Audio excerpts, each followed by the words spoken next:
I think most of you all know me. I had the pleasure of speaking with you as a volunteer in June about strategies for combating problematic redevelopment and how can the CNC be empowered to rise up to some of those challenges and understand that development review process, and also talk about some actual legislative changes that can be made, which I know David Lillisand's been working on very hard, and a lot of the other members of your committee. So it's a pleasure to be here as a volunteer. I want you to understand I am not representing the developers or the development team. I'm not their attorney. I am a volunteer for Yes for Clearwater, which is a campaign to spread the word. Raise awareness is the #1 most important thing, but just get the word out there and to help. Their real attorney, Katie Cole, is here, and she will be able to answer any questions, so that's a good thing for them. And I'll make sure that she makes sure anything that I say is correct, or she'll correct it, which I'm glad she's here for that, so thank you, Katie. We've got Dustin DeNunzio also here, who will be speaking with you in a little bit when we get the PowerPoint going, and also our architect, Jordan Behar, and we're happy to answer any questions you have. Some of you who know me well know that I like folk music, much to the dismay of my wife and children. And in 2001, my parents took me to an Arlo Guthrie concert in Coachman Park. And Arlo said 2 things that stuck with me that day. The first thing he said was, if you can remember the 60s, then you weren't there. The second thing he said was, and this really stuck with me, and I really take it to heart. He said, I found in life that I have more in common with people who care about stuff than I do with somebody who agreed with me on a particular issue or two as I go through time. And he said, that's a long way of saying I made some friends I didn't expect to make. And I have a lot of friends in here that are just familiar faces, and appreciate that, and we don't always agree on everything. And I'm not saying you have to agree with me on this, but I'm here because we all care about Clearwater. That's the only reason any of us is in this room. And so I appreciate the opportunity to talk about this opportunity, which frankly is objectively the greatest opportunity in the history of downtown Clearwater. To revitalize downtown, activate it, diversify it, bring families there, bring people there. This project, the developer will invest $400 million in building the hotel, the restaurants, the cafes, the amenities, connecting it to Imagine Clearwater Park, and building 2 apartment buildings. And the important reason that they want to build apartment buildings, and the city required them to build apartment buildings, is because we want people who are going to be here full time. We want people who are going to be walking their dogs in the park. We want people who are going to be pushing their strollers down the street. We want people who are going to be getting coffee, getting lunch, getting dinner. We want people to be invested in their community. And that's what downtown needs. And the fact that we're presenting to you right after Rick Baker, the former mayor of St. Petersburg, presented to you, and he explained the trick for downtown St. Pete. I mean, raise your hand if you remember when downtown St. Pete was not the best place to go to, right? Yeah. So the trick for downtown St. Pete was bringing in residents, people who cared about downtown St. Pete, people who cared about Beach Drive, people who cared about Central Avenue, people who were going to go out and activate it and diversify it. And that's exactly what we're bringing here. And to keep in mind, the great news about it not being condominiums is that means that, number one, the folks are going to be living here full time for the most part, if not everybody. And number 2, this is not the highest and best use of this property. So when we talk about value, the developer is leaving a lot on the table by not making it condominiums, by making it apartments, because condominiums are by far and away a more valuable product to be able to sell to folks from out of town who want a vacation condo. But that's not what this proposal is about at all. So as we get into this, I want to just start by the history, because I know a lot of you have been through this for decades. I, at 16 years old, was volunteering stuffing envelopes in the old Clearwater hot dog shop on the corner of Cleveland Street and I think Garden, that's now a supplement store. And I was stuffing envelopes with Bob Bickerstaff. I don't know if anybody remembers Bob Bickerstaff, God rest his soul. He would have loved to have seen this. But I know a lot of you, like me, participated in the ULI program. The Urban Land Institute came to Clearwater in 2014, and they brought in independent experts in land use and economics and environmental sciences, and they interviewed hundreds of people, over 700 people, Clearwater Neighborhoods Coalition, the Marine Advisory Board, Environmental Advisory Board, Clearwater Arts Alliance, the Downtown Neighborhood Association, and one of the things they said was you've got to activate Osceola. You've got to activate Osceola. And that is exactly what this project does. It activates Osceola. I volunteered for that 2000 referendum.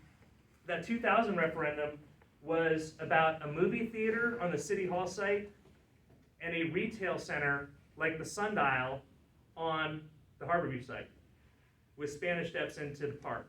And when I talked to my dad about it, he's like, I'm kind of glad that didn't pass because, number one, who knows if it would have ever gotten built after the 9/11 recession. And number two, even if it had been built, it probably would have failed after the 2007 recession. This is a product that is designed to last. It's transformational. So when we talk about the process, we go from ULI, we go from the charter review amendments in 2016, that a number of you were involved with. I know Karen Cunningham was on that committee. A number of you had been involved with that process. That allowed the Clearwater Ferry to sell tickets, for example. The charter wouldn't allow the Clearwater Ferry to sell tickets, so we had to change that. It allowed the amphitheater to be built. It allowed the library to be activated with consistent uses like an art gallery or something like that, like a coffee shop. Then we had the Imagine Clearwater Stakeholder Committee. And I know Karen was on that committee, David was on that committee, a number of you were involved with that. And the Imagine Clearwater process is underway. This is the last step. And David Lillisand's done a great job. He's got a handout over there on the table that describes the 5-year goals of Imagine Clearwater. And this process is in line with the 5th year. We're 5 years out from 2017, and we're right where we're supposed to be. So when we talk about the process, this has been a very deliberate process, and it has been competitive. There was an appraisal that was done by Jim Millspa, who was commissioned by the City of Clearwater as part of the RFP. So the property has been appraised by a licensed appraiser who's been doing this for 30 or 40 years. And the fact of the matter is, objectively, the Bluffs proposal, not only was it by far the best proposal received from the competitive bidders, it's the best proposal we've ever had, ever, for downtown Clearwater. I mean, by far and away.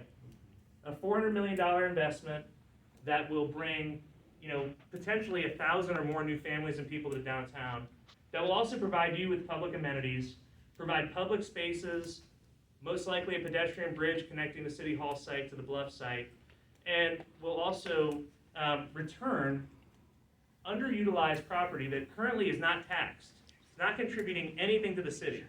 And we're not talking about Coachman Park or giving away a part of green space. We're talking about the vacant City Hall site and the vacant Harborview Center site. And those properties have zero tax value right now. And once this project is developed and complete, you're talking about $8 million a year of new taxes that are for schools, for infrastructure, for roads. So it looks like we have the PowerPoint up and running. I'm going to flip it over to Dustin. Are we up and running? Almost. Almost? Dustin, do you want to take it? Yeah, I mean, I can. Oh, it is? Yeah. Thanks, Frank. For everybody who doesn't know me, my name is Dustin DeNunzio, and I'm the president of the DeNunzio Group, and I'm the co-developer of this proposed project along with my partner at Gotham. Just wanted to give a little bit of background. And first of all, I want to thank everybody for coming out here tonight and allowing me to ramble on for a little bit and all of us to talk about this project that we're pretty passionate about. I also want to thank you, Mr. McKaylick, for coming in and taking time, and even if we have contrary viewpoints, it's great to have everybody's view. And if I can take something out of it, we can make the project better, I think it helps everyone. By way of background, my family moved us here in 1978 to Clearwater. I'm almost a Clearwater native. Grew up in Pinellas County my whole life, went to Clearwater Central Catholic, and now live on the beach. So I've been around this area. I've been coming over to the beach and past downtown Clearwater for 40 years, 40 plus years, unfortunately. And it's been, this is my backyard. So when there was this opportunity to try and present for this project, this was not just a project about dollars and cents for me. It's very much a passion project. It is in my backyard. My family lives in Pinellas County. I have a lot of roots here. And so when it came down to this, I'm a local developer. I do hotel developments, I do residential developments, and more recently, I've been partnered up with Gotham. And Gotham is a larger developer mostly in the New York City area, and they're a fifth-generation company that has some of the most magnificent buildings in all of New York City. And they do residential on a large scale. So the partnership with the DeNunzio Group in Gotham, especially on this project, is perfect, where I'm spearheading the hospitality portion of the convention center, and they're spearheading the residential, and we're really trying to do something that's pretty special. The other thing about the DeNunzio Group and Gotham is our philosophies.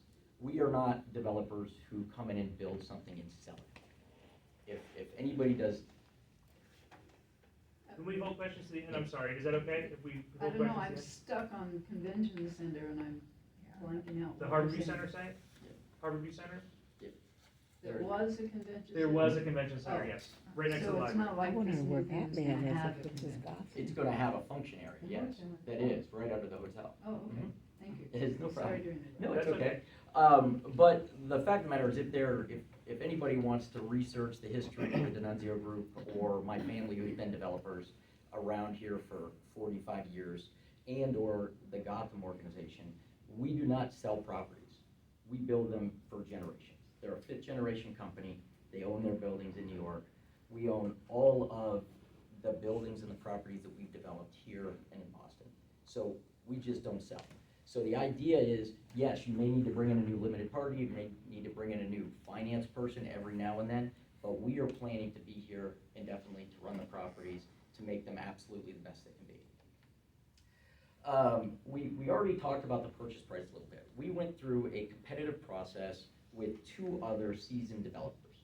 So the city received 3 proposals from developers who all have experience and all have the capability to complete this project, at least the ones that they proposed. Our project, I believe, was chosen for a few different reasons. I do believe the design was one of the reasons, the density was another reason, and the fact is that we paid the top dollar. So we paid more than any of the other proposals, talked about paying, and we asked for the least amount of incentives. So why are there incentives at all? So we are the first mover in a market that has no history whatsoever. We're going to spend $400 million to try and create something that's bringing people in from everywhere, that's activating downtown Clearwater. So this type of investment, for example, hasn't been seen on Clearwater Beach. There's not been a building that's come close to spending this much money on one. There's not been a building in downtown Tampa, in downtown St. Pete, that's come close to spending this much money. So there is a lot of risk that's with this. But the subsidy that we're getting for parking is simply to bury the parking. It's coming out of the parking fund, and rather than do pedestal parking, which would be above ground and would block sightlines, we agreed to put the parking underground. And that costs a lot more money. And that's the delta that we're getting from the parking fund. So the incentive that we're getting, while we're very happy about it, is $20 million compared to $400 million investment that we're putting. And just that number, to think about that number going in to downtown Clearwater right now, along with the Imagine Clearwater investment that's happening right now at somewhere around $90 million, we are gonna have just one of the most dynamic areas of Pinellas County. This is gonna be a focal point nationally. And I think you can see what's happened in other areas around us with Tampa and St. Pete, and I can, point easily, because it's a newer development, with the St. Pete Pier. The reason why it's on the list of one of the places to visit on USA Today and all of these lists, it was active the day it was open. And the reason it was active is because there are so many residents and so many full-time residents around there that go there. They go there with their kids, they go there with their dogs, they go there with their families every day. And that's what creates the activity. It's gonna create the activity for all of the restaurants, it's gonna create the activity for the park, and it's gonna give you a synergy that's beyond anything that Clearwater could have realized in the past. So, that being said, I'm obviously very, very proud of the project, and I do believe that we've taken a very thoughtful approach on how we're moving forward with this. With our sight lines, our development, our density, and our idea of putting people in the apartments there and not having condos. We want the residents, we want the activity, we want a 365-day-a-year operation down there. And that being said, we will be around to. Well, let's have Jordan talk yes, about the answer design a little questions. bit, a few more minutes. And a couple more things, just real quick, and you can go to the next couple slides as I'm saying this. The parking fund, the $22 million, number one, that's prorated. So there's up to 769 new parking spaces that we built. They will be subterranean, okay? And one of the reasons that that was done, it was required by the city. This was required by the city because there was an RFP that went out a year ago. So this is the second RFP. And the first RFP, the best bidder in that wanted to build a massive parking garage on the bluff, which, you know, nobody wants, right? I mean, that's the canyon effect that we hear so much about. So the city said, we want you to bury this parking. The city has $30 to $35 million in this parking fund. The parking fund comes from revenue from meters. It's not tax dollars. So a lot of that money is coming from tourists, from visitors, day trippers, people who are parking on the beach, you know, and paying into that. The whole point of the parking fund is to pay for parking. And so that's really, it's not tax dollars. It's not coming out of your ad valorem tax dollars. The CRA incentive, up to $1.5 million, is paying the city for impact fees. So it's taking money from the CRA and paying it to the city general revenue fund to pay for impact fees. But the CRA generates that money from the taxable property in downtown. The whole point of the CRA is to redevelop downtown. Water's Edge got $2 million from the CRA for their impact fees. The Nolan got $1 million from the CRA for their impact fees. And this project repays the impact fees based on the new ad valorem taxes within the first 4 years. So Jordan, if you want to go ahead and do the good part. I think you guys did the good part. That was well stated. And a lot of the design comments have already come up. I'm going to take you a little bit deeper into it and explain the logic and the methodology behind it. First of all, I didn't introduce myself. Jordan Behar with Behar Petronex Architects. Born and raised here. I live in Clearwater. I've had my practice in Pinellas County for 24 years now, roughly. Very excited to be part of this project and this team. This is just sort of an overview, and what's so important about this is that you see in the foreground the massive investment of Imagine Park. It's absolutely incredible, but it needs to be activated. It needs, from the very beginning of this project, it became a question of how do we approach this architecturally and from a planning standpoint where it's not solely about the park, it's not solely about the downtown, it's not solely about the buildings and the being in the perfect spot and commanding these incredible views, but it's about the integration, it's about the connectivity. It's about a seamless transition from waterfront to park to retail corridors and components with active edges, with things for the public to enjoy, which draw you into downtown. And when you're in downtown, it does the exact and the opposite direction. And so the design was predicated on this concept. There's so many other subtleties to it that were important as we went through it though. How do we enhance this public realm? Well, first off, we wanted to design buildings that were in the right place and doing the right things. And we wanted to do it in a way where it wasn't going to block views or make for a negative impact on existing buildings as much as possible. You can see in these two projects that they're not just giant canyons. Everybody's talked about the parking going subterranean. That was critical. When you look at Clearwater Beach, when you look at a lot of active waterfronts around the country, the parking blocks the views.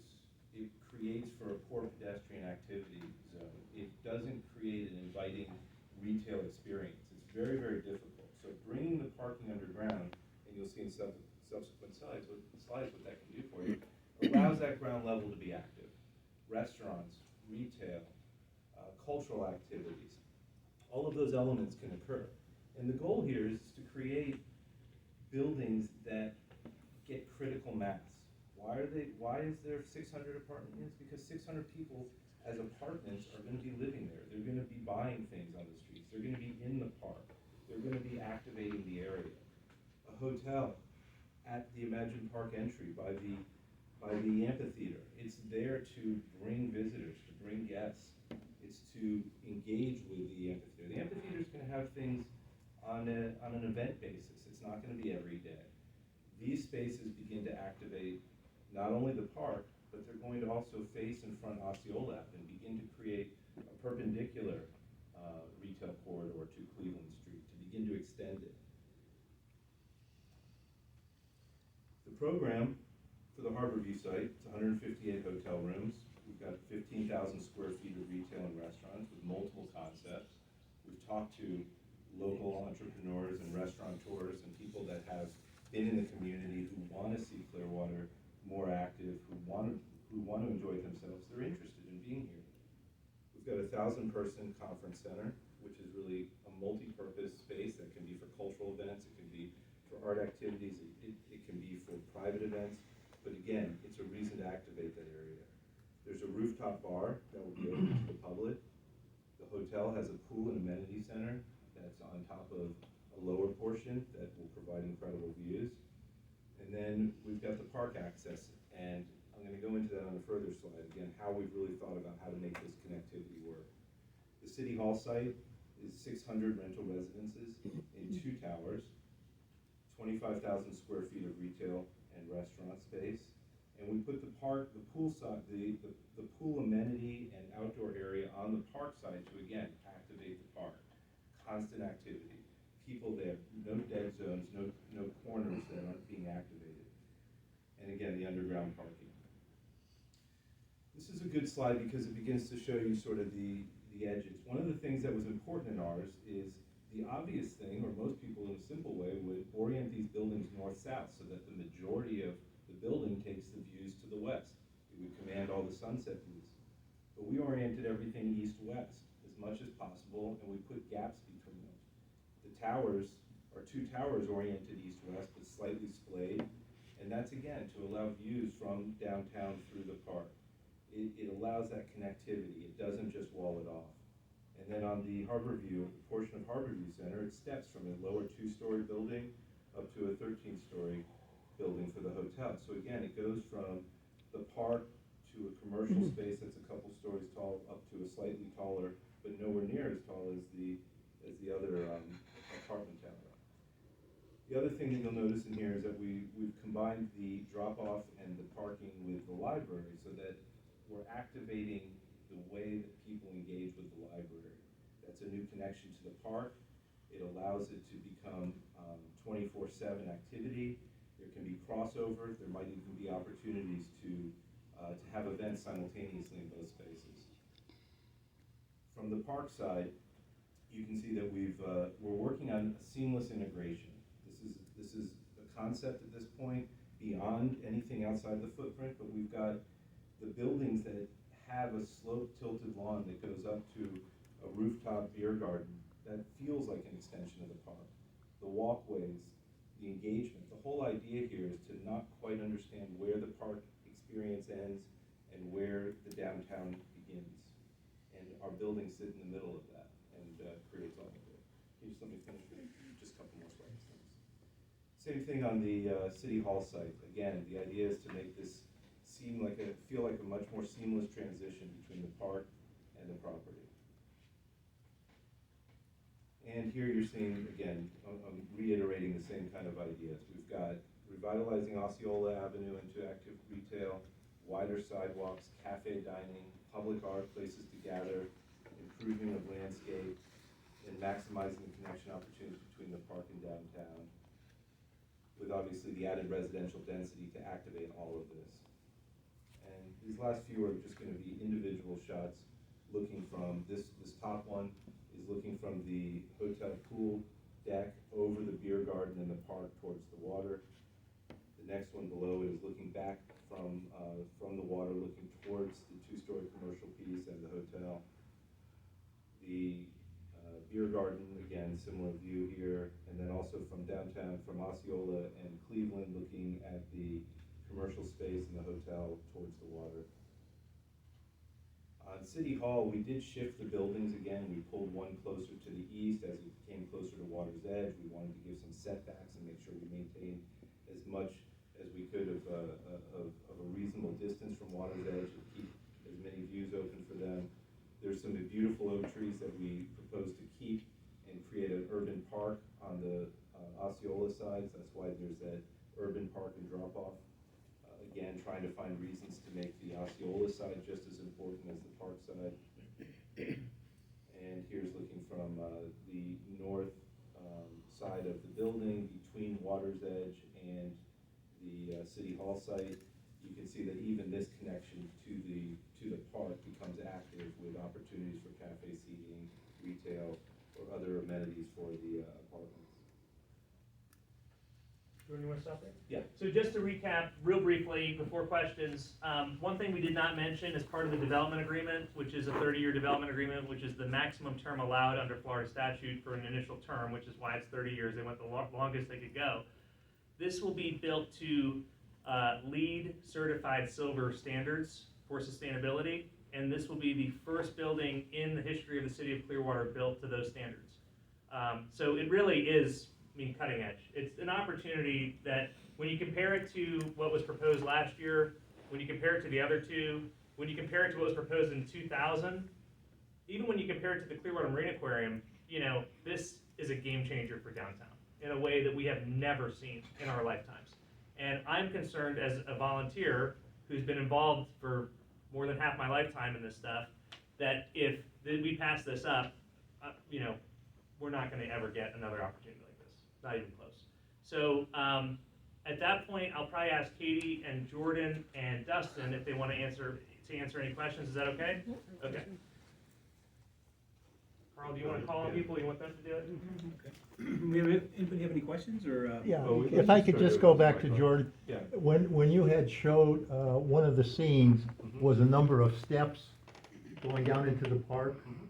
Is there also a walkway for handicaps to use other than that? Yeah, it's a great point, and I neglected to mention an important piece. But first of all, the park will be ADA accessible. Imagine Park is being designed as being accessible.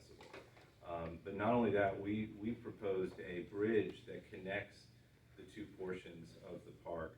Because right now, what you have to do is go all the way down the bluff, go around the drop-off, and then go back up to the City Hall site. So there's a proposed walkway, a pedestrian bridge that connects across the two. Okay, so there's this little thing that This kind of piece goes right down here. Lawn Terrace, Yeah, accessible so walk this to would come Lower Park. across. The current ADA path comes right along the side of the Harbor View. It uses a portion of the Harbor View Center site now, and as part outside the scope of our project, there's already an ADA ramp that comes down.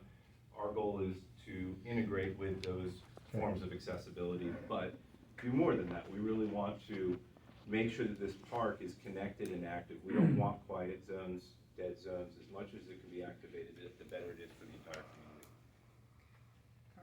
Anybody have any questions? Maggie, Okay, else from this countryside. I have Countryside. enough from you. Anyway, thank you. I'm always worried about parking. So those 769 spots, they're not gonna include like the apartment people to park in those, right? No, that's the required parking by code, and there's 50 additional spots in addition to code that are being provided. So there's the surface parking and, I'll introduce myself in a minute, but the surface parking, between the library and the Harbor View Hotel, there are currently about 13 spots there, but we anticipate, depending on some design and engineering, once we get into that we'll work with the city maybe that would be more than 13. Then within the Harbor View garage, the hotel garage, there would be 50 city spots, they would actually be spots, we went around and around with the city on this, that the city controlled and determined what to do with it.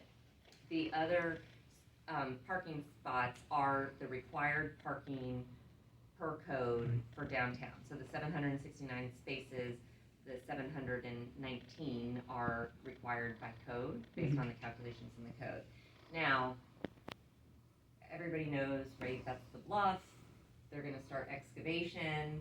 I can tell you that as a business person with an operating amphitheater next to the hotel, if Dustin can get more than his spots underneath his hotel, he'll get them and he'll provide them to the public, and there will be more parking than that. But yeah, and then there's also a parking garage the city is purchasing the Peace Memorial parking lot and building 900 parking spaces. So I think, you know, everybody recognizes that the Mhm. amphitheater is going to Yeah. require parking and, You don't wanna invite everybody downtown and then not let them Right. park, cause then they get really mad. yeah. My other question was, I have two other questions actually. So the parking fund that you're talking about, I was always under the impression our parking fund pays for, you know, that is the lot, not the lots, but Meters and the garages. meters, thank you.